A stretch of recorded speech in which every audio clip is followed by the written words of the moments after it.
إن الحمد لله نحمده ونستعينه ونستغفره ونعوذ بالله من شرور أنفسنا ومن سيئات أعمالنا من يهده الله فلا مضل له ومن يضلل الله فلا هادي له وأشهد أن لا إله إلا الله وحده لا شريك له وأشهد أن محمدا عبده ورسوله. All praises to Allah. We seek His aid and His assistance, and we ask for His forgiveness. We seek refuge in Allah from the evil, from our souls and from our evil actions. Whomsoever Allah guides, nobody can misguide, and whomsoever Allah misguides, nobody can guide. I testify that there is no worthy of worship but Allah subhanahu wa ta'ala, and Muhammad sallallahu alayhi wa sallam is His final messenger. So I'm just going to go through the plan for today, the talk Islam and the 21st century. The plan is that Brother Rahman Mussa is going to talk for around an hour, and about 6 o'clock we're going to have a break. So anybody who needs to pray, we can pray, and then after that we'll come back for the question and answer session. So the speaker today is Rahman Mussa, who is based in Birmingham. He graduated from the European Institute for Humanitarian Studies with an undergraduate degree in Sharia. He has served as the head of the Muslim Association of Britain's Youth Department for 2 years and is the chair of the biggest Muslim Scouts group in the United Kingdom. He is a professional hypnotherapist and has 4 articles and papers about impossible cases that he was able to cure with the help of Allah. So without further ado,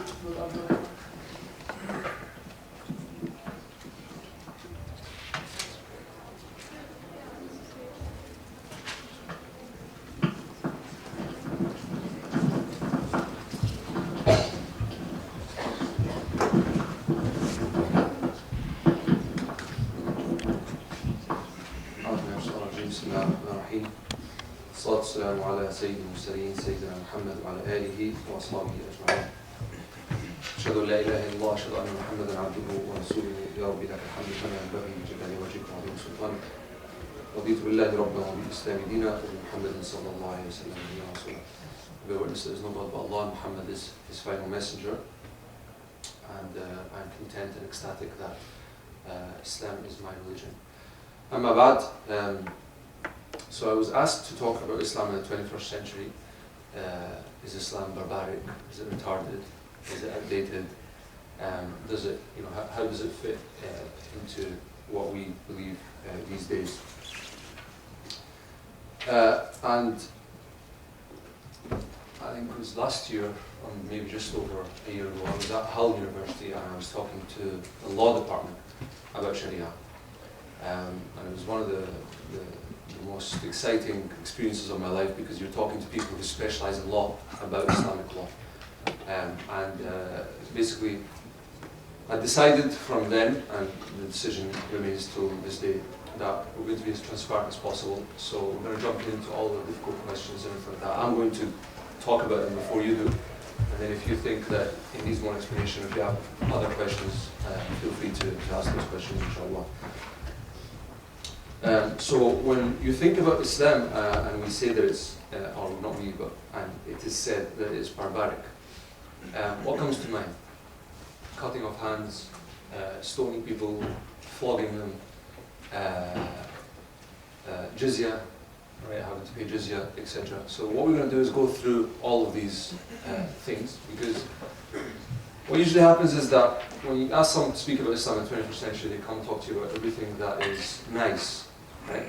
So the Prophet, peace be upon him, once came, received zakat from the lands of the Gulf, what is now the Gulf, Khalij, and his portion was enough to fill a valley between 2 mountains. And a Bedouin was just walking past, and he just looked at it and said, "Wow." So the Prophet, peace be upon him, said, "Do you like it?" He said, "Of course I like it." He said, "Well, then it's yours." You're talking about millions and millions and millions and millions and millions of pounds worth of wealth. He said, "Well, it's yours." The man said, "Are you mocking me?" And he said, "I seek refuge from Allah to be of that type of a person that would mock someone and be so cruel." So the man ran towards the wealth, and he would keep looking back. Someone might stab him in the back or shoot an arrow. This was a trick of some sort. This is usually the type of story that's given when we say that Islam is a good religion, right? And then it's left till the end for someone to say, yeah, but what about jizya? What about the fact that you flog? What about this? What about that? So I'm going to do it the other way around. And if we, and other people, inshallah, will speak about all the other things that I've not spoken about with regards to what the Prophet was like. So before we talk about Islam, we have to talk about what is Islam. And the term Sharia and the term Islam are synonymous, right? They're synonymous. They're synonyms of one another. Sharia, linguistically, in the Arabic language, means shara, which is that it makes a path. So when we say that the water, shara, right, that the water makes a path for itself as it comes down the mountain, i.e., it makes a path through the stone, etc., through all the years. So this is Sharia. So this is the path that Allah has sent to us to follow. That's what Sharia means. And Sharia is synonymous with Islam. So you say, I'm following Islam, I'm following Sharia, it's the same thing in terms of Islamic sciences. So what I want to do is just give you the characteristics of Sharia, followed by the objectives of Sharia, maybe some of the sources of Sharia, and then jump deep into the taboos, or the stuff that most people don't want to talk about. So first of all, first characteristic that we believe about Sharia is that it's from Allah, it's from God. This is the first characteristic that we believe about Sharia. The second is that the consequences that Sharia, the consequences are both in this life and in the hereafter. So when someone steals, right? When someone steals, they have to give the money back and they get punished. And we'll talk about that later. But if they're not caught, they still suffer the consequences in the hereafter. So there's an esoteric consequence and there's a materialistic consequence. And we talk later about other things. Whether someone gets caught, for example, with committing adultery or fornication, if they don't get caught, they still suffer the consequences in the hereafter unless they repent. And if they get caught in this life, then with very strict conditions, etc., they get punished in this life as well. So everything is, there's always this parallel. So if you tell the truth, right, you get rewarded for that in the hereafter, but at the same time, you get rewarded for it in this life. God makes things open up for you in ways that you would never have perceived. And if you lie, and even if you get away with lying, you might not get punished in this life, though you will in other ways that you're not aware of. But in the hereafter, you have to suffer. So that's the second characteristic. The third, we believe that Sharia is evergreen and is for everyone. So it's not just for Arabs, it's not just for Pakistanis, it's not just for black people, not just for white people. Yeah, it's for everyone. It's for absolutely everyone. And we'll talk more about that later. The fourth is that Sharia is comprehensive, right? And now I'm going to go through 7 of the categories under which Sharia, how comprehensive it is. So the 7 categories that fall underneath Sharia. The first is faith and creed.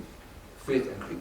Now, the people that want to separate religion from politics will say, yeah, that's religion, just faith and creed. This is 1/7 of what Sharia has common. So anyone that says that is actually denying 6/7 of what Sharia has common, minimum, right? And Allah subhanahu wa ta'ala says, do you believe in some of the book and you disbelieve in the rest? So we can't do that. We have to believe in all of these. Second is morals and characteristics. Morals and characteristics. How are you? So it's not just about what you believe on the inside, but how does that come out in terms of your tongue? What are you like? What are your mannerisms like? What are your actions like? The third is sayings, right, and actions. And this is where Sharia differs with what you might know of Western law. Western law will, by default, hold you account by what you do, your actions, and not necessarily what you say. There are laws coming in now, but not necessarily what you say. Islamic law, both count as actions. What you say and what you do count as an action. So if you swear at someone, you don't need to argue your case in court, this and that. It's taken by default as an action. So slandering a girl or slandering a boy is taken by default as action. And by default, there are consequences to that. You don't have to fight your case and prove that it was an action by default. So this is called fiqh. This is called fiqh. Your actions and your sayings, these are called fiqh, right? And fiqh, broadly speaking, is what we do or what we don't do. What Allah subhanahu wa ta'ala has asked us to do or not to do. Now, what does that fall under? First is ritualistic actions. So we're talking about prayer, fasting, doing hajj, etc. Ritualistic.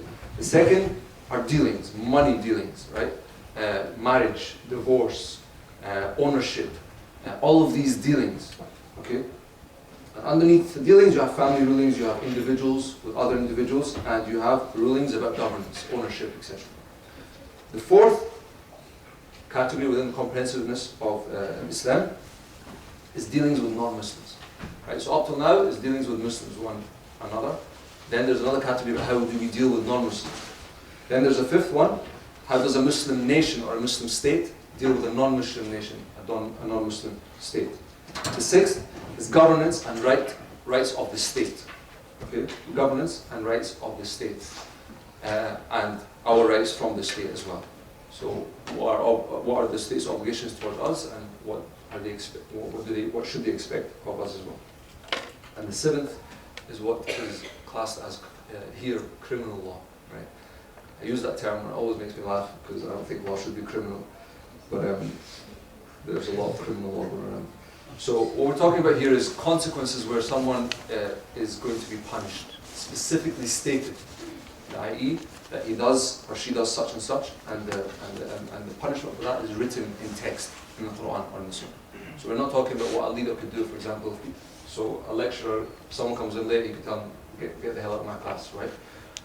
That's punishment, but it doesn't fall under this because it's not stated within text as such. It's something that he or she has the freedom to do. So, 4 characteristics is from Allah.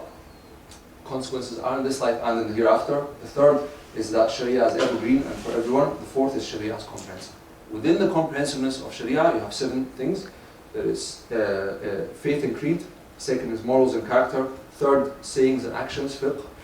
Fourth is dealings with non-Muslims. Fifth is Muslim nation with non-Muslim nation. Sixth is governance and the right of the state. Seventh is criminal law. Okay? This is what Islam is. Now, what are the overarching, we call them maqasid, yeah? What are the overarching objectives of Sharia or of Islam? The lowest is to safeguard wealth.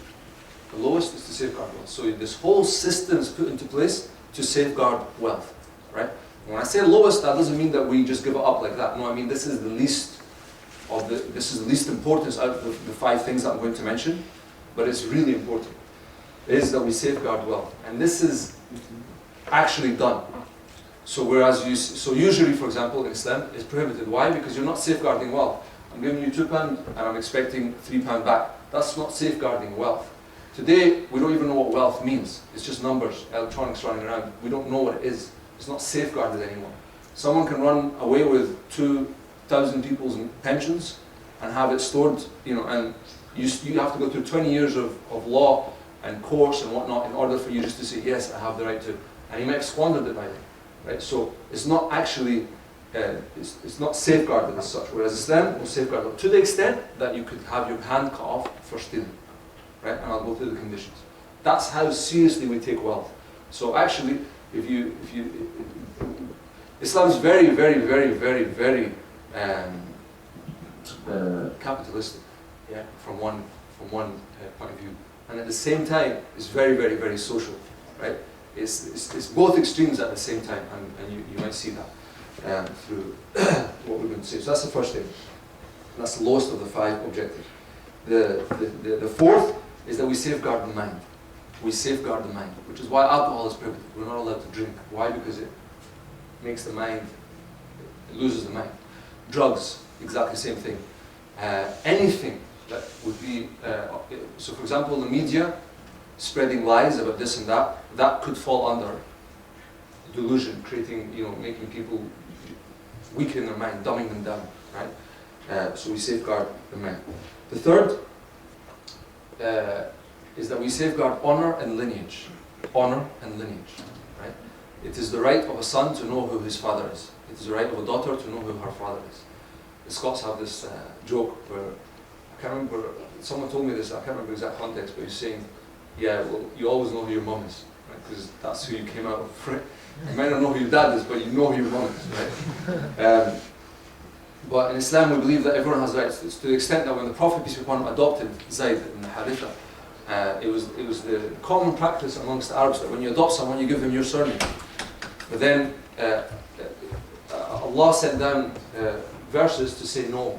You can adopt him in terms of you can be his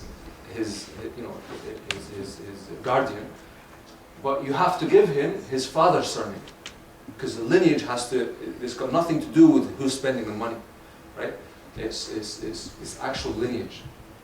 So we safeguard lineage and we safeguard honor. Honor to the extent that if a guy says about a girl, yeah, she's a bit loose, then he would be flogged for that, right? If someone said, yeah, that guy's a bit of a player, then they would be flogged for that, by default, right? Unless they provide 4 witnesses, and we'll go into detail in a little while, 4 witnesses. So that means that what we're seeing now with the mirror or the sun or whatnot, MPs being held captive, right? Bribed that if you do this, we're going to tell everyone you're a homo, right? Or if you do this, we're going to tell everyone that you did that. That's slandering, right? And the MP has to hold back. Why? For fear of losing his job, being slandered, his wife divorcing, everything ending. In Islam, even if the person committed fornication, unless you can provide 4 witnesses, they still remain chaste in the eyes of society, right? And whether they get caught, if they don't get caught, you can't produce the 4 witnesses, then it's a sin on the, on the Esoteric, I remember I said everything, both in this life and the hereafter. So it's a sin there, but you can't state that someone is loose or a player or whatever. The 4th, or the second most important thing, is that we safeguard life. Islam safeguards life. So the famous example is if you're walking in a desert and you happen to find alcohol just randomly like that, and it's in a box of ice and everything, so you drink it. You're allowed to drink it to sustain your life, even though it's prohibited. You're allowed to drink to stay. Why? Because life is more important than mind. Okay, so the lowest is wealth, followed by mind, followed by honor and lineage, followed by life. To safeguard all of this, we have to safeguard religion. Because what is telling us to safeguard these things? Religion is.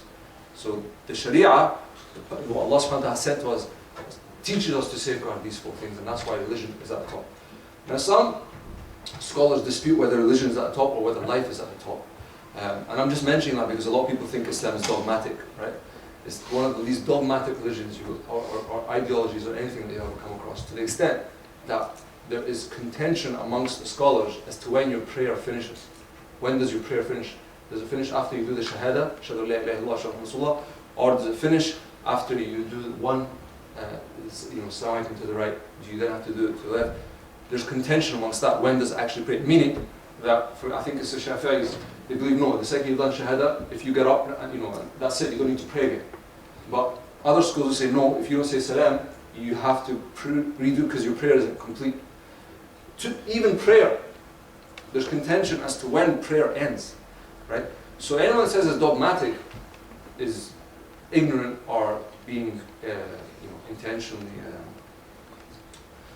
deceptive. So we safeguard religion. Now what I was saying is this thing about the contention, is religion first or is life first? Why?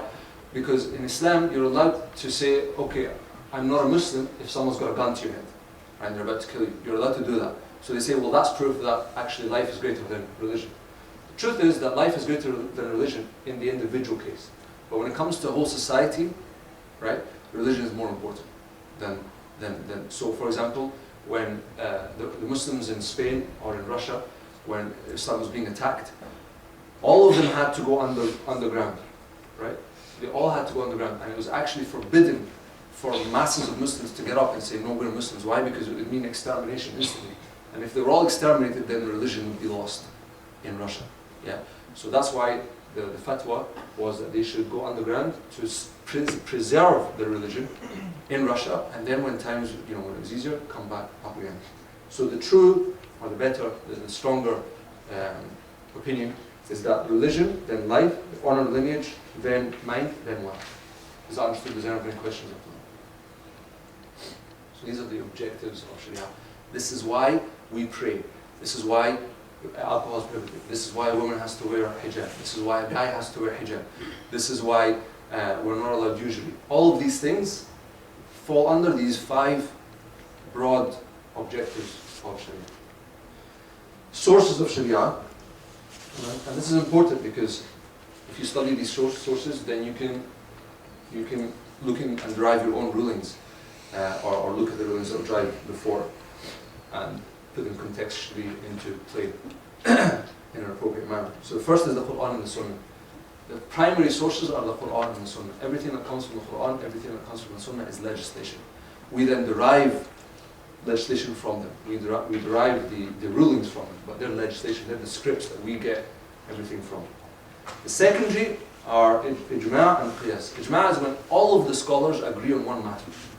And this is very rare. But when all of the scholars agree on one matter, it's sealed. Then no other opinions are allowed thereafter. There's a little bit of contention in that, but it's very weak.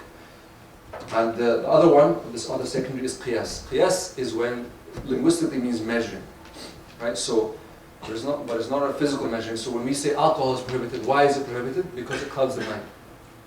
So once you know the why is it prohibited? Because it clouds the mind, you go, okay, well drugs, is drugs prohibited? You go, well, what does drugs do? Drugs cloud the mind as well, so therefore they take the same ruling as alcohol and they're also prohibited. Are we allowed to drive cars? Just as a silly example. Yes, we're allowed to drive. Why are we allowed to drive cars? Because the Prophet rode horses and camels. So that's what makes Islam evergreen, right? That's what makes Islam evergreen. Because things will happen, technology will advance. So in that position, you don't have texts that talk about cars anymore. You don't have texts that talk about skyscrapers anymore. But you've got texts that talk about homes. You've got texts that talk about this and that. So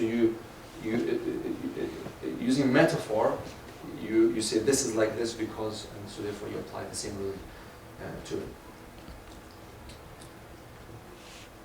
So that's a basic outline of Islam, Sharia, its objectives, its comprehensiveness, etc. Now let's jump in. So, 20 minutes? So stealing. Yeah. If you don't finish by the time we pray, we continue after. So, stealing, so if someone steals, we cut their hand off. Yay, right? But here's the thing. There are very, very, very, very, very strict conditions to this. Extremely strict conditions. Before I go into those conditions, that's what happens if you're caught the first time. If you're caught the second time, so the first time we cut the right hand off. If you're caught the second time, we cut the left foot off. Okay? Just for those of you thinking this is really barbaric. Now, the question is, in 14,500 years, from Spain to China, how many people have been hopping around like that? Far less than 10 people. All of those, I challenge you to find me more than 5. Okay? And if you find more than 10, can you speak up, please? oh, where did you get up to? And why only 9? There's a lot of them trying to decipher this. Okay, so you heard up to I challenge to find you 10? I challenge you to find me 10? Yeah. Okay. So, with that in mind, why is it that we do this? We're not looking to cut people's hands off. That's not the objective of Sharia. It's to safeguard life. And cutting someone's hand off is cutting part of their life off. It's cutting part of what makes them a human. So this should be something that we don't want to do. And life is above wealth. So why are we cutting someone's hand off for wealth? And a poet once asked, why is it that you're cutting the hand of a person off when the hand, see in Islam, if you damage someone's hand, you have to pay them compensation, right? Compensation is a few £1,000s.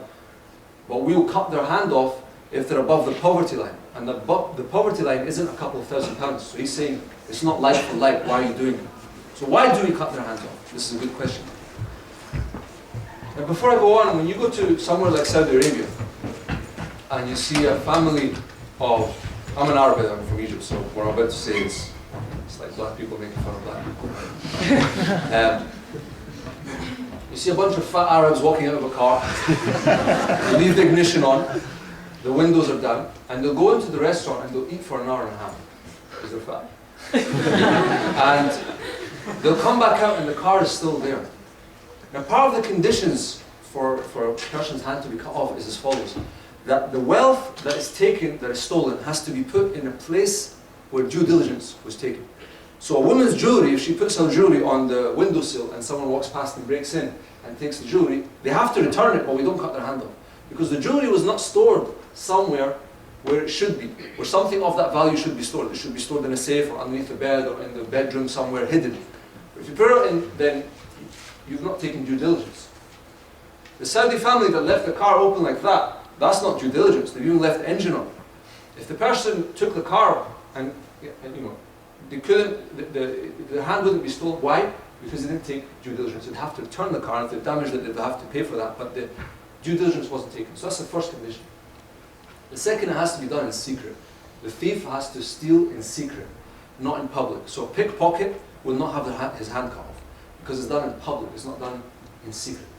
In secret means that I've hidden something where it ought to be hidden, and you have broken into my house, right?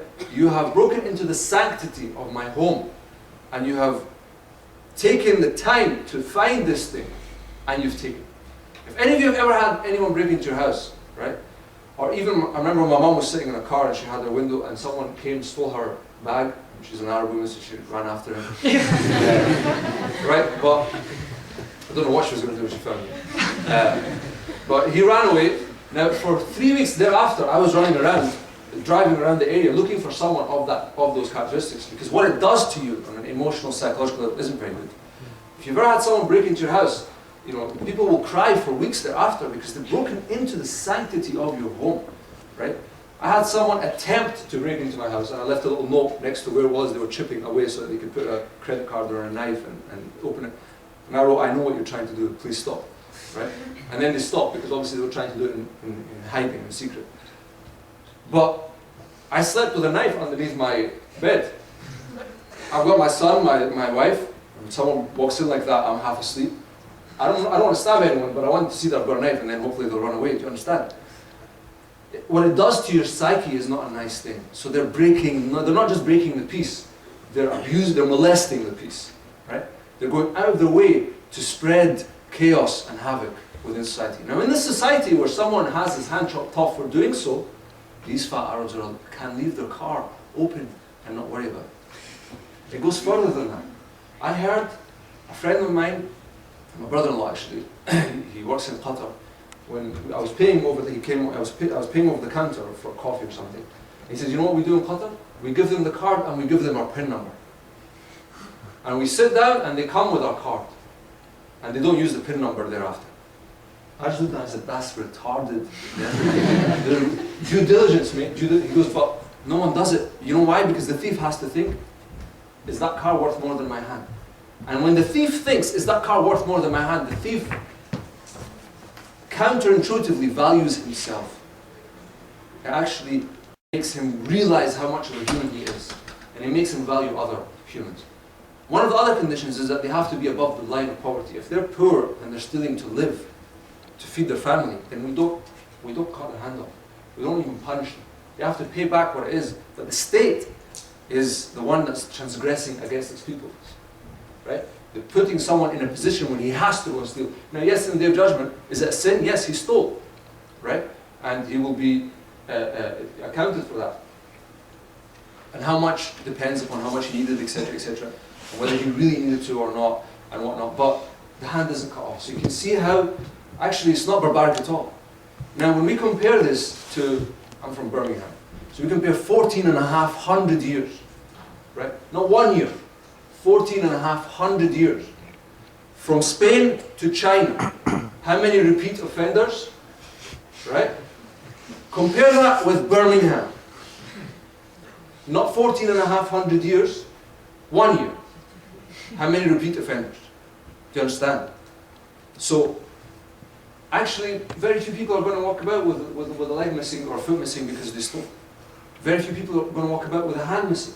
Why? Because they're going to think before they do it. And part of law, any law, is to stop people from committing a crime. It's not about putting them in prison. You're not respecting wealth when the person who steals, right, is fed by the person he stole from in prison. Is that respecting wealth? No. Right? And so therefore we don't go down that route. When it comes to fornication or adultery, you need 4 witnesses. Right? 4 witnesses. Do you know how hard that is? Right?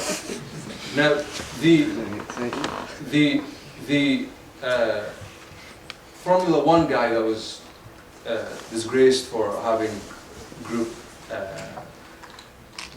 fornication, right? Max Mosley, right? He was disgraced. This is something that every culture finds disgusting, right? To have it like that, and all of what happens within the act and everything else. So for someone to be caught with 4 people looking at him or them means that they're going out of their way to spread decadence. They're not having sex together. They're in the park. Do you understand? They're like, 4 people saw you. Like, how the hell did that happen?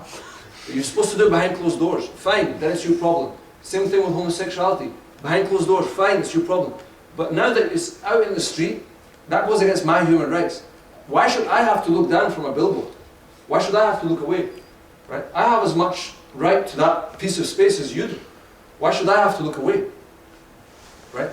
So Islam says, in the public sphere, things shouldn't be, sex shouldn't sell. Right? Sex should, there's a car, why the hell is, and there's a woman bending over next to the car wiping, why? What's that going to do with me, like, driving the car? Is it going to make it quicker because that woman polished one version of it? Streamline that, right? Because one woman polished someone else's car. Right? How does that, it doesn't sell, right? Like, really, it shouldn't be able to sell. But it does. So Islam says no. In the public sphere, it's true qualifications. I.e. how intelligent you are, how trustworthy you are. Not how nice your eyes are, right? Not how big your bust is, right? Not how big your arms are. That's not what should give you the position. How short your dress is. That's not, that shouldn't give you a step up above your competitor when it comes to being elevated in your job or getting a promotion. It shouldn't be that. We should all be equal, right? So that's usually the 2 biggest things. Now let's talk about jizya. We don't want Islam to spread, because if Islam spreads, we'll be paying jizya, right? That's what they always say. Islam, dhimmis and what's jizya? Jizya is the tax levied for non-Muslims, right? In a Muslim state, or in a land next to them where there's a formal peace treaty. I'll explain a bit further. So they'll say jizya, jizya, jizya. I even remember speaking to, I can't remember it was Ed Balls actually. Very apt name for the guy. He was in Birmingham and we were speaking, and he said something like, someone asked him a question, and he said, look, this is a Christian state and you have to understand that. But the way he said it was really quite insulting. So I said to him, well, what happens, because you guys, you're not given birth law, and we are, right? And so, for example, Birmingham, Leicester, etc. After a little while, white people are going to be the minority. I said, so what happens when the majority of people vote for Islam? He said, yeah, but we're not going to pay you jizya. And I thought, what a weird thing to say. Now let's just look at jizya. Does everyone here knows what VAT is? Yeah. Everyone here knows what VAT is. I need to explain what VAT is. Right? Who here thinks they don't pay tax? Let me rephrase it so that no one puts their hand up. Who here is stupid enough to think that they don't pay tax? Right? Even if you're not paying tax, you are paying tax for VAT. 20%. Right? Now, God damn it, this iPad, the VAT on this iPad is 2 years worth of jizya payment for a wealthy person. And that's it. So let me do the maths just so that you get it. Here in the UK, if you're earning more than 10,000, you're paying about 10% income tax above your 20% VAT. So 30% just for working. This is why people don't work. When you get past the 40,000, you're paying 40% above 40,000. So if you're earning 50,000, you pay 40% on the 10,000 extra that you're paying.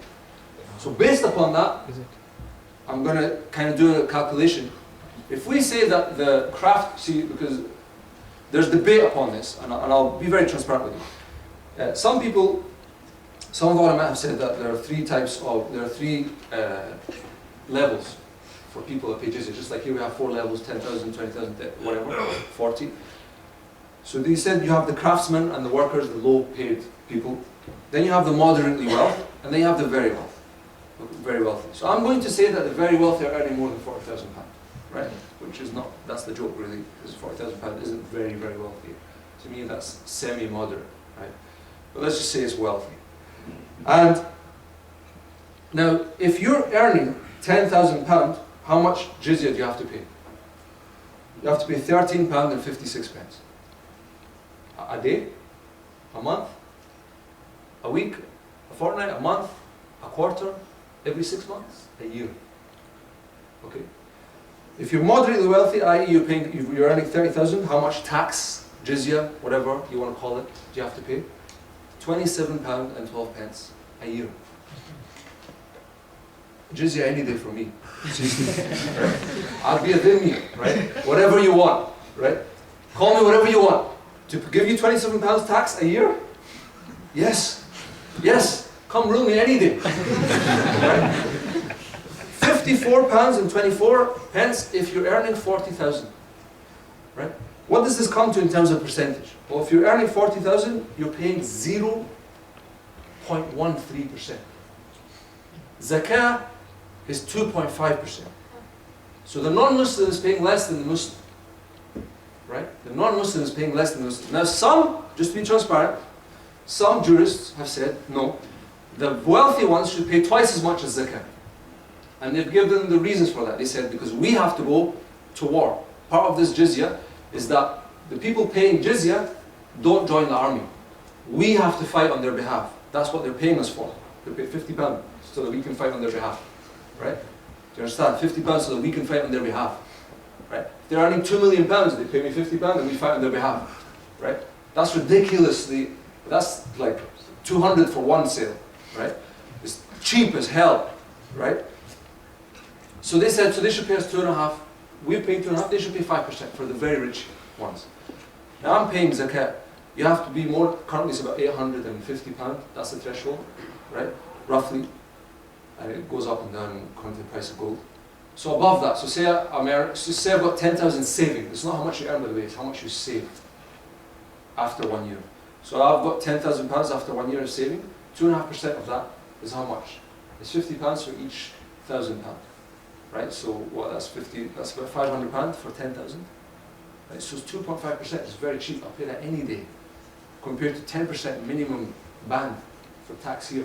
Right, so when you pay 5%, and you don't have to go to war, and you're keeping your religion, and the Islamic State, guarantees your pension.